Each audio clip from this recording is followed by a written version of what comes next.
বিপদকালে মানুষের বুদ্ধি নাশ হয়, শুভ বুদ্ধি থাকে না। কারণ তার ভাগ্যে যেটা আছে সেটা তো ঘটবেই, আর সেটা কার্যকারী করার জন্য বুদ্ধি কুপথে চালিত হয়, সুপথ থেকে সরে দাঁড়ায়। কত মহান মহান ব্যক্তিদের বুদ্ধিও বিপদকালে নাশ হয়েছে। এই পঞ্চগ্রাম সারি দেহ পাণ্ডবেরে, দণ্ডকার্য নাহি রাজা কহিনু তোমারে। ধৃতরাষ্ট্রকে বলছে কৃষ্ণ যে নিজেদের মধ্যে গণ্ডগোল করে লাভ নেই, যুদ্ধ করে লাভ নেই, বরং 5টি গ্রাম পঞ্চপাণ্ডবদের ছেড়ে দাও হে রাজন। তারা শান্তিতে জীবন যাপন করুক। পঞ্চগ্রাম দিয়া শান্ত করো পঞ্চজন, পৌরস ও ভৈরব যদি চিন্ত হো রাজন। উভয় কুলের আমি সদা চিন্তে হিত, মম বাক্যে পাণ্ডুপুত্র করহ সম্প্রীতি। বনে বনে ভ্রমে পাণ্ডবেরা পঞ্চজন, বলহীন কোনো মতে ধরো এ জীবন। শোনো, নিয়মকে রক্ষা করো, তুমি তো রাজা, তুমি সৎ বিচার করো। একবার সুকৌশলে পঞ্চপাণ্ডবদের পাশা খেলায় হারিয়ে দিয়ে তাদেরকে বনে পাঠানো হয়েছিল। গোবিন্দ বলছে ধৃতরাষ্ট্রকে, তারা বনে কত কষ্ট পেয়েছে, কত দুঃখ ভোগ করেছে। 12 বছর বনবাস, 1 বছর ছিল অন্তবাস। এই 13 বছর তারা জীবন যাপন করতে করতে, দুঃখ কষ্ট জ্বালা সহ্য করতে করতে তারা বড় বলহীন হয়ে পড়েছে। তাদের আর যুদ্ধ করার মতো সামর্থ্য নেই তোমার পুত্রের সঙ্গে। জোর করে যুদ্ধ করে তারা তোমার পুত্রকে হারিয়ে দিয়ে এই হস্তিনাপুর জয় করে রাজত্ব করবে, সেই ক্ষমতা তাদের নেই। তাদের প্রতি কৃপাশীল হও রাজা, মাত্র 5টি গ্রাম অন্তত দাও।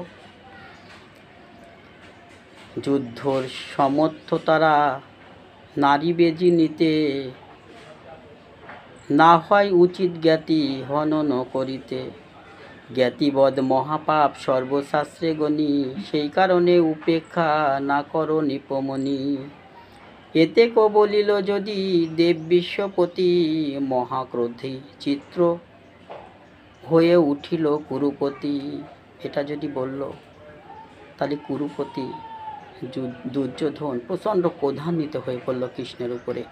মহাক্রোধে নিবারিয়া ওঠে সভা হতে, গোবিন্দ চাহিয়া তবে লাগিল কহিতে। প্রচণ্ড ক্রোধে দুর্যোধন রাজসভা থেকে উঠে গেল। আর কি বলল জানেন? কৃষ্ণের প্রতি দৃষ্টি দিয়ে বলছে, তীক্ষ্ণ সুচি অগ্রদেশে ধরে যত ভূমি, বিনা যুদ্ধে পাণ্ডবেরে নাহি দিব আমি। সুচির অগ্রভাগে যতটুকু মাটি ওঠে সেই মাটিটুকু আমি বিনা যুদ্ধে দেব না কৃষ্ণ।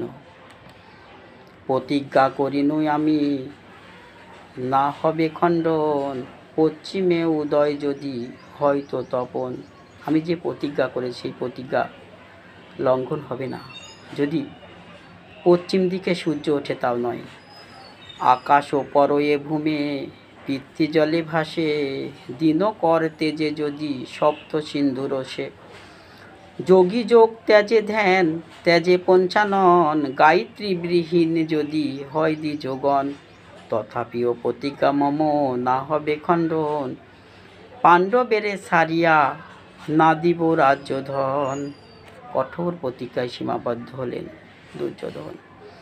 এত শুনি মৌন হয়ে রহে লক্ষ্মীপতি, বলেন ক্ষণিক পরে ধৃতরাষ্ট্রপতি।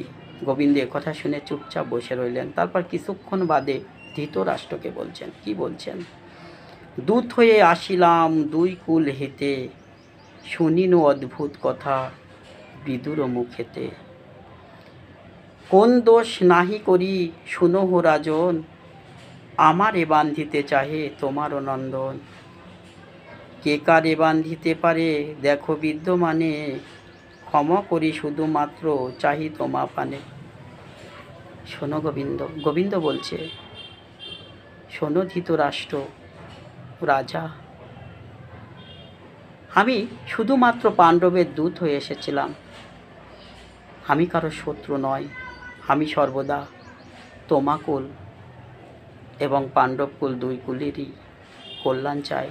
তবু তোমার পুত্ররা কোনো দোষ আমার না থাকা সত্ত্বেও তারা আমাকে বাঁধার পরিকল্পনা করেছে।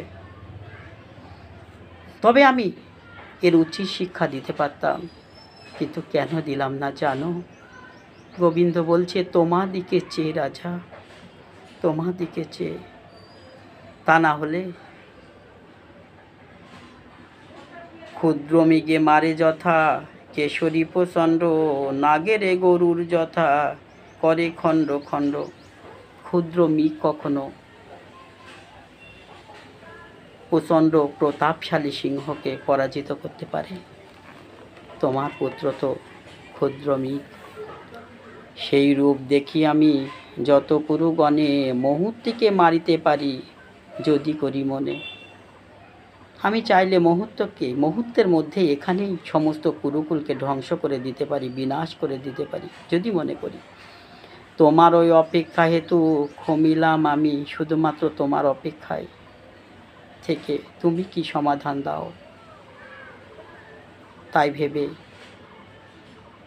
আমি তোমার কাছে এসেছিলাম, সেটা তুমি করলে না।